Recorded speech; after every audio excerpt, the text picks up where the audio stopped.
ব্লগটা আমি কন্টিনিউ করতে পারিনি, তার কারণ কালকে আমার প্রচণ্ড শরীর খারাপ হয়েছিল। আর একটা কথা বলতে চাই, সেটা হচ্ছে যারা ভাবো যে একার সংসার খুব মজার সংসার, না গো, একটা দেওর থাকা বা বাড়িতে আরও কয়েকজন থাকাটা খুব প্রয়োজন। এই যে কালকে আমি অসুস্থ হয়ে পড়েছিলাম, আমার মুখে ভাত তুলে দেওয়ার কেউ ছিল না। ঠিক আছে, রাতে আমার বর আগের দিন রাত্রিবেলা বাইরে থেকে খাবার কিনে নিয়ে এসছে, ইভেন সেই খাবারটা বেঁচে ছিল, আমি আর আমার বর রাত্রিবেলা সেটা খেয়েছি। সো একা সংসার, আজকের জেনারেশন একা সংসার খোঁজে না।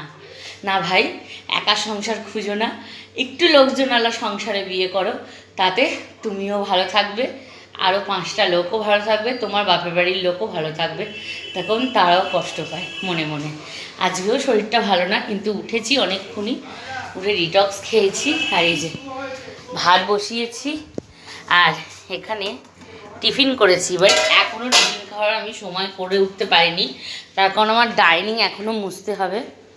ঘর গুছিয়েছি, ঘরটাকে ঝাঁট দিয়ে এটাকেও মুছতে হবে। একা সংসার খুব সুখের সংসার নয়, অনেক। এই এখন আমি ব্রেকফাস্ট নিয়ে বসেছি। ব্রেকফাস্ট বলবো কি লাঞ্চ বলবো জানি না, হবে ঘরজন মুছলাম, মুছে বললাম চলো।